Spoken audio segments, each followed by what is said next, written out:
Right, let's talk about Toronto, shall we? I want to make it absolutely clear that this guy is an enormous prick, and I in no way endorse or anything what he's done. That should go without saying, but it seems that whenever you look into something more deeply and you try to explain why or how something might have happened, as a process to finding ways to stop it happening again, people assume that you're speaking up on behalf of the perpetrator and tacitly or explicitly condoning what they've done. So, yeah, I just want to be absolutely clear. Whatever your motivation, killing people is, generally speaking, not a good way to get anything done. And this guy is a knob just as much as any Islamic terrorist who did it. And I don't think anyone can be blamed for thinking that's what it was. But clearly the meme, the utility of attacking people with vehicles has now spread beyond the Islamic terrorist community. This guy is an absolute fuck monkey, and he should have the entire book thrown at him as hard as possible. Ramming a van into people because they won't let you ram your penis into them is not a good thing in any way, shape or form. It may seem crass or tasteless, but I think anyone who is remotely involved with or even adjacent to the men's human rights movement will look at this and think, oh my god, how is this going to impact us? Are we going to be dragged through the media again and blamed for all of this? In exactly the same way that the Islamic community and other communities like the Irish community during the Troubles worried every time there was an explosion that there would be a backlash against their community. It should be obvious to everyone that the entire community of men's human rights activists, of even the vague term the manosphere as a whole, are not collectively and wholly responsible for exactly the same reasons that we should not hold the Islamic community or Muslims collectively and wholly responsible for the actions of a few. But that doesn't mean we can't look at the ideologies and forces at work within those communities and lay some blame at that door. But the trouble is, most people don't really understand the distinctions and differences within men's issues in the same way that they perhaps do or have been educated into when it comes to the Islamic community. I don't want to dwell too long on that analogy because I'll get sidetracked into talking about that, but just keep that in mind, how these different things are addressed and reflected in the media and the Twitter sphere and the blogs and the online places like BuzzFeed and whatever, and Vice and so on. Just keep that in mind as you watch this story unfold throughout the media. One way in which I guarantee this is going to be used is that it's going to be used to shore up the idea amongst certain feminists that men are inherently violent, that they demand access to women's bodies and all the rest of it. It will be used as evidence of male violence in the same way that the handful of cases of transgender violence is used against transgender people by trans-exclusionary radical feminists. So it will be added to this pantheon, such as Isla Vista in 2014, the Montreal Massacre in 1989. Yeah, this will be added to that list, and that's dishonest in the same way it would be to extrapolate from Valerie Solanas to the entire feminist movement and to describe all women as violent murderers, or to describe what happened to John Wayne Bobbitt as being an example of women's penis envy or whatever.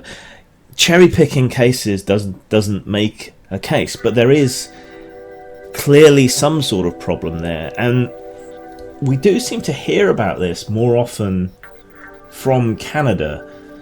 There does seem to be a very strong culture clash between feminism on one side and men's issues on another, especially within Canada.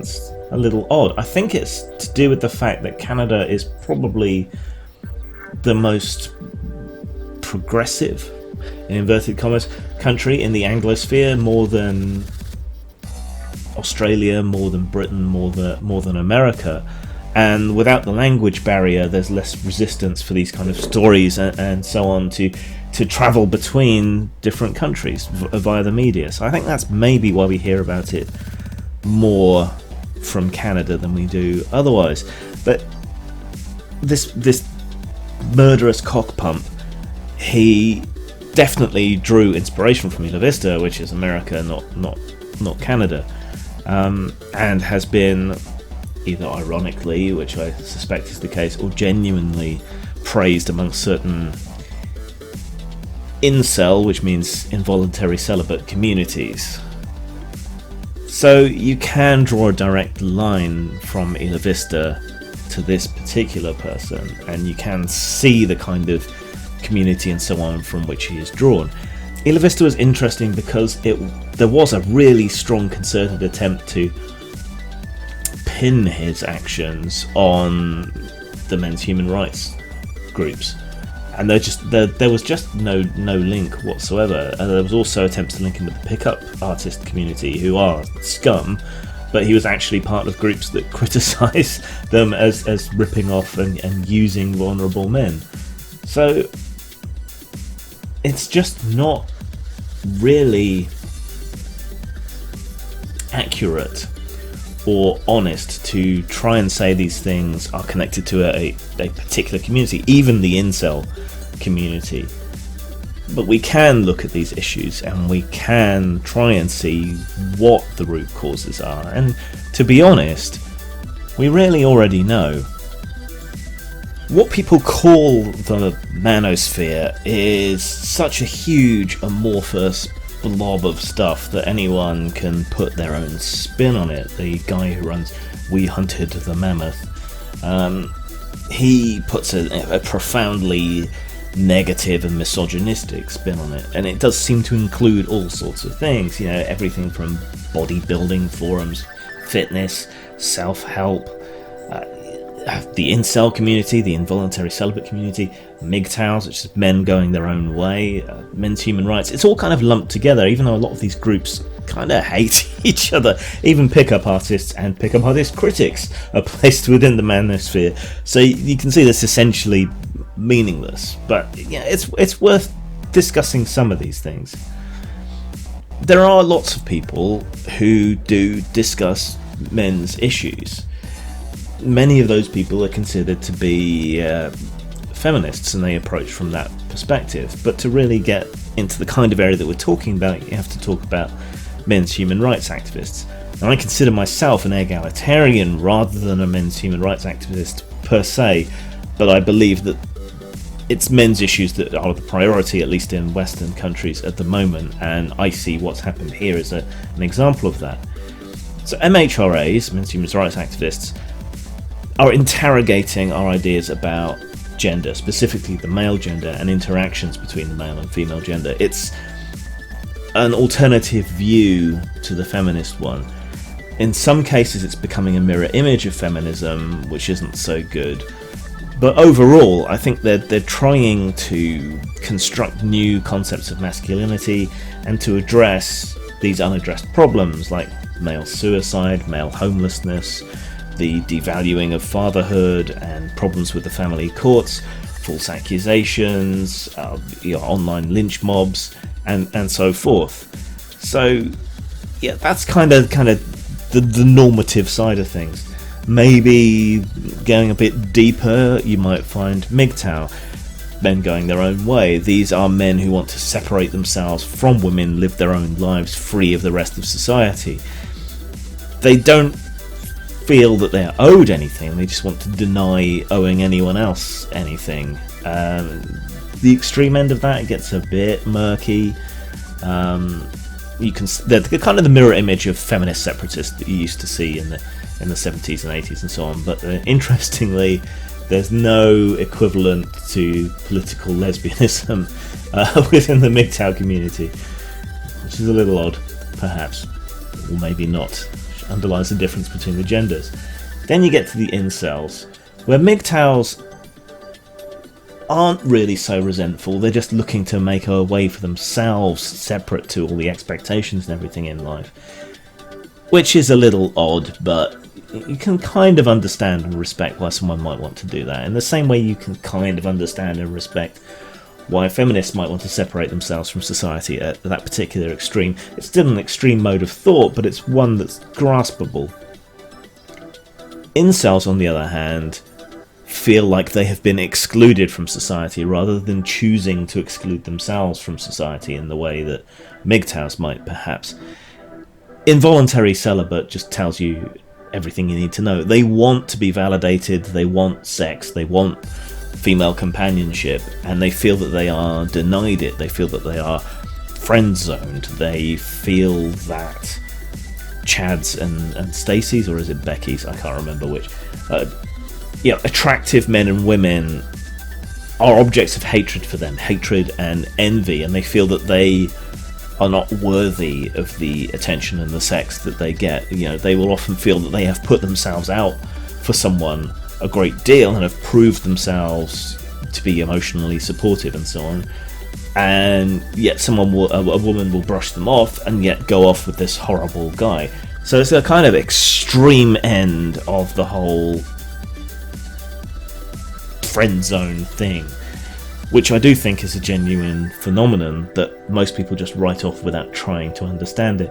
If you think of it in terms of unrequited love and how painful and harmful that can be to someone of either gender, then I think you begin to understand what friend zoning is.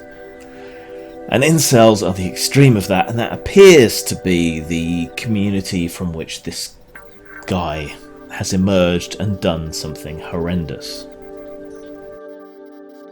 I said before that we already know how this happens, and I also earlier drew a comparison to Islamic extremism, and I did that for good reason.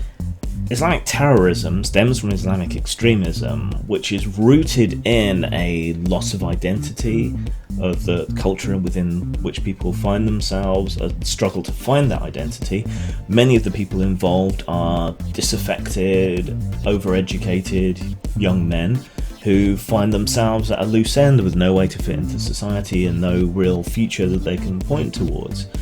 And what Islamism, the extreme form of Islam, offers them is a transcendent level of meaning, a way to establish themselves, show themselves as being powerful and masculine, something bigger beyond themselves, some new identity that has a real meaning for them. Identity politics is to blame for a lot, but people do look for identities.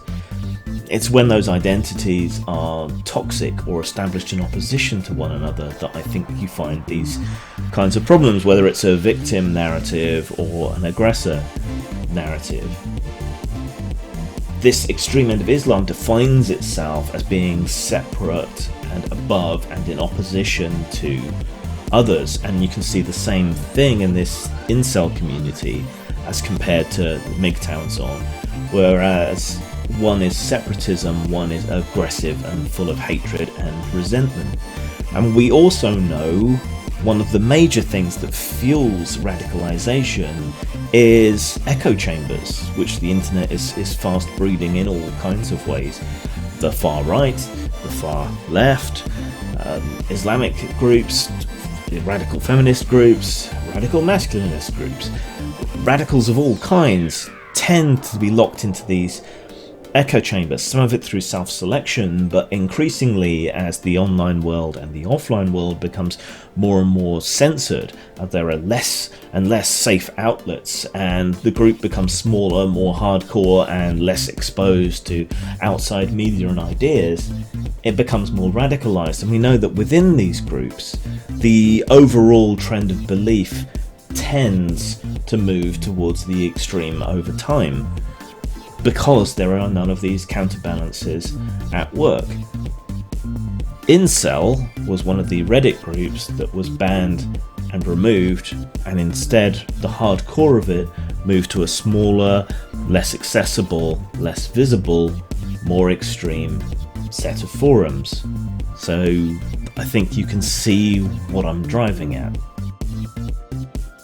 To solve a problem, any kind of problem, we need to start from facts, not necessarily our assumptions, and we need to gather those facts objectively. We need to understand a problem in order to solve a problem, and there is a current strongly anti-intellectual atmosphere to the world where people prefer to go with their presuppositions and prefer not to examine a problem, and anyone who does even attempt to examine a problem is taken to be excusing that problem or being soft in some way. And you see this from all sides. But if we're to prevent events like this happening again, we need to understand where it stems from, and we are having societal issues around men.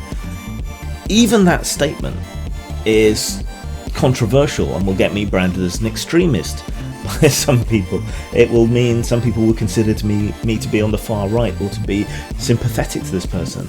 I'm a far left anarchist, but above everything else, I'm a pragmatist and a skeptic and a rationalist and an empiricist, and I can see these issues, and I won't allow ideology or the expectations of others to cloud what I can see right in front of my face. And men in the West are in crisis. It may not be as bad as things in other countries, but that's a fallacy of relative privation. If we want to solve these things, we have to understand them and we have to address them. And simply going, "Na la la, I can't hear you," or even worse, blaming men inherently as if they have some kind of original sin, is only going to make the problem worse, in much the same way that the censorship has. There is a constant pressure on men, and it's often paradoxical. On the one hand, you're expected to be this kind, sensitive, effeminized new man, and you're told this is what people want, this is what women want, what women expect, what society wants, what society expects. But then you rapidly discover that that isn't true, that people's desires of men are often very traditional. They want someone who can provide.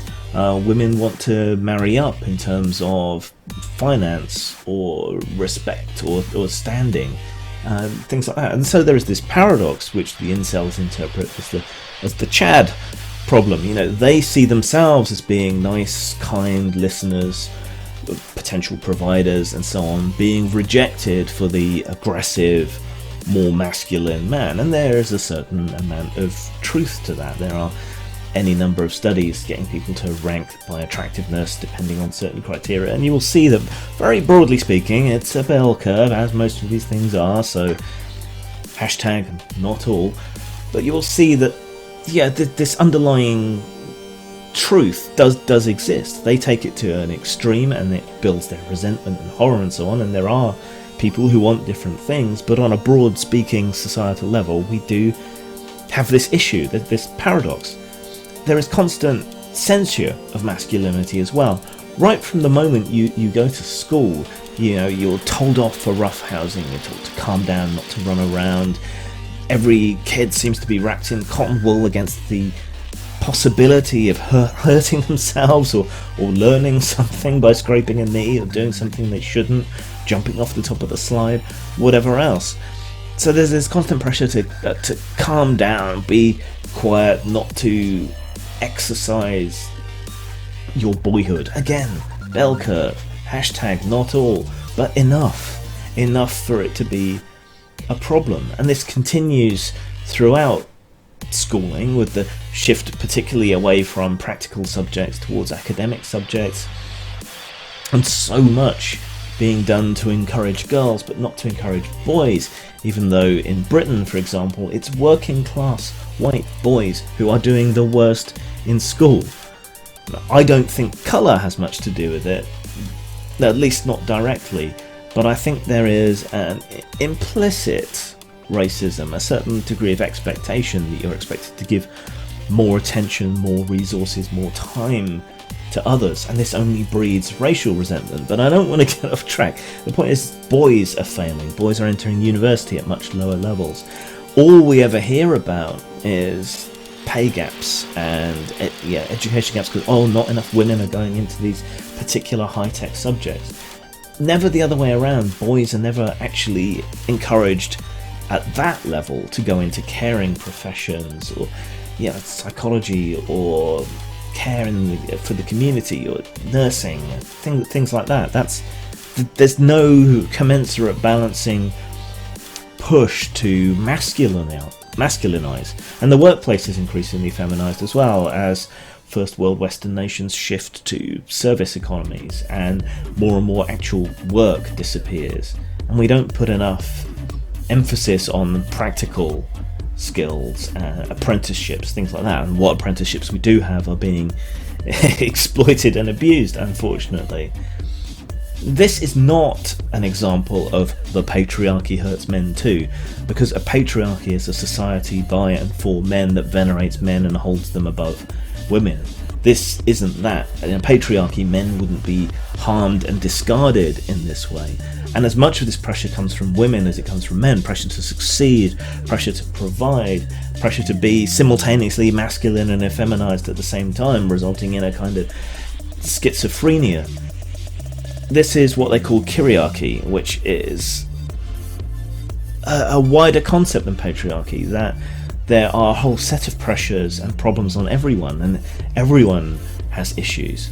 The society in a way can't help but enforce norms, but we should be able to broaden that as much as possible and make it acceptable to be as many different things as possible. And when it comes to women, I think to a large extent women aren't excluded directly from anything anymore, and they're positively encouraged to go into male areas, but again, there isn't this commensurate balance on the other side. There isn't this same acceptance that men can choose to do anything. There's still stigma for stay-at-home husbands, male nurses, you name it, it's all there. And there is a distinct imbalance in the relationship between men and women, and that is the supply and demand of sex. Now, MGTOW are constantly going on about resources, but it is true that women control the supply by and large.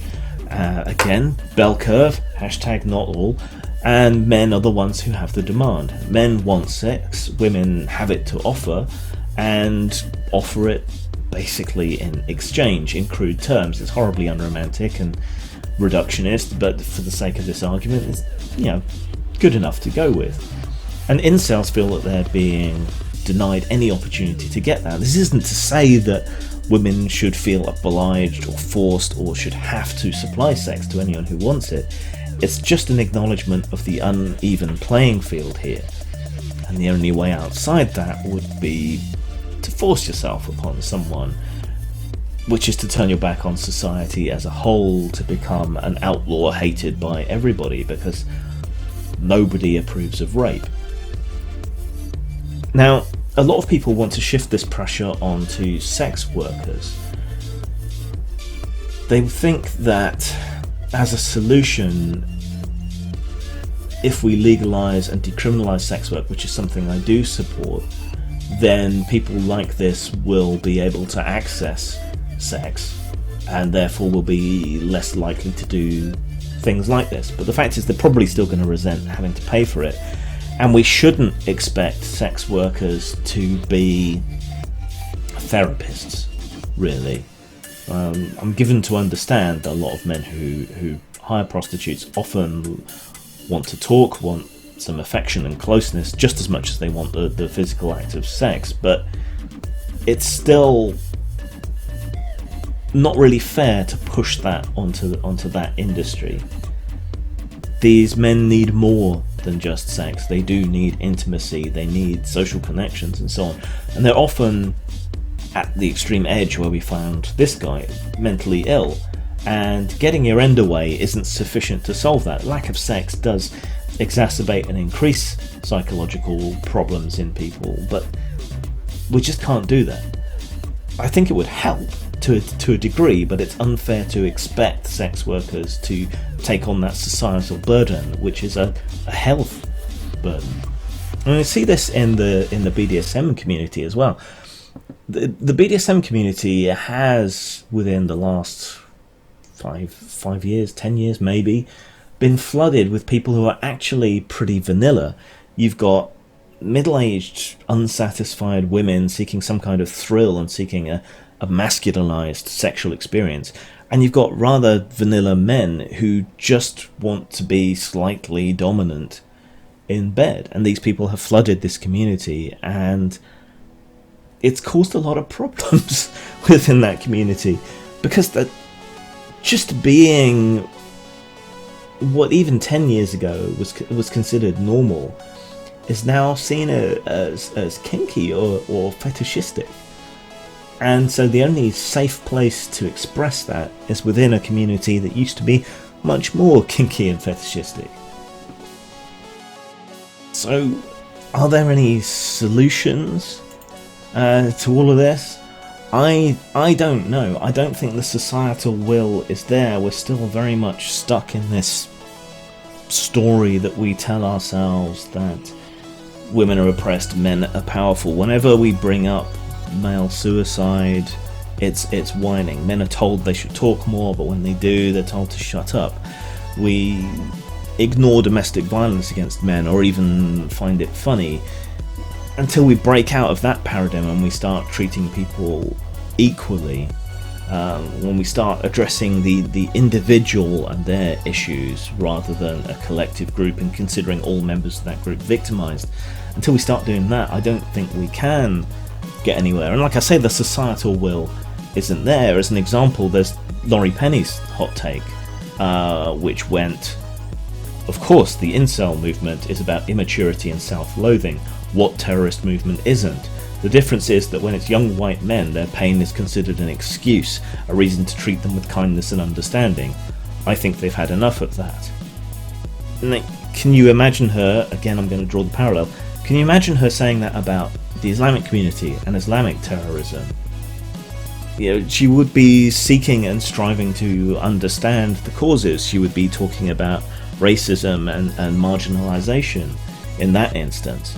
And it would be just as wrong, really, to accuse her of excusing that behaviour on that basis. Though there is a coherent political ideology there, and we do need to examine that, and we do need to examine the reasons behind this. And we need to find solutions to both. And it's the same sort of thing, de-radicalisation, such as Majid Nawaz engages in. But we need to look at the issues that men have, the way in which men are marginalised, the prejudices against men, the sexism against men. We need to re-examine masculinity. We need to allow expressions of masculinity. We're now at the point where even escapist fantasy media is being censored and locked down, either socially or legalistically or otherwise. You know, we've got porn being constricted, we've got the internet being constricted, we had better access to sex workers, referring back to what we were talking earlier. That's now going down the pan due to Foster Sester. Even computer games are constricted. You know, you're not allowed to even pretend to be powerful or heroic or masculine now. That's the level to which we've got. Our thoughts are being policed. Sleep is no refuge for impure thoughts. That's bad, massively bad, because there's no outlet. There is no correlation between games and violence. There is no correlation between pornography and rape or sexual assault or molestation. If anything, the opposite. And so I would expect that the more that we constrict access to these things, the worse things will get. Now that's the irony of the whole thing. We need male-tailored assistance when it comes to mental health, shelters, homelessness and so on. We need things that address men's issues. We need to do that in education as well. We need to remove stigma, not add stigma around sex, porn, masturbation, prostitution. And we need a male identity or set of identities that fits the modern world. We need to accept men's choices in the same way that we accept women's choices when it comes to career, lifestyle, and whatever else. We need to respect the individual's choice to live as they wish, whether that be a traditionalist lifestyle, a new male lifestyle, or something in between. We need to give people something that provides meaning and value, but that thing has to be healthy, because without it, you have toxic communities like the Incel community, or you have snake oil salesmen like Jordan Peterson, upon whom men like this will desperately latch. And that's not really very good for anyone either. We need other ways to look at it. Yeah, I can understand without condoning, without endorsing this guy. For a very long time, I wasn't with anyone, to the point that I began to doubt my own sexuality. I began to think, am I giving off gaydar pings to people? Is that why women aren't interested in me? And it exacerbated what I now recognise was a previous bouts of deep depression. I could see an alternative universe, a timeline in which I ended up in as much of a bad state as this guy. Fortunately, I didn't. And you know, while I might not be a looker, I have at least a modicum of intelligence and wit that I could fall back on, that as I grew older and more experienced and more mature, meant I could use that to make myself attractive to people. But lots of people don't have that. And contrary to what Laurie Penny says, I think more kindness and understanding would prevent issues like this. And I think her approach, which is so predictable in the media, is only going to make things worse. Not that these massacres have reached any kind of epidemic stage, or even the same level as Islamic violence yet, but it's better to nip these things in the bud. Zang.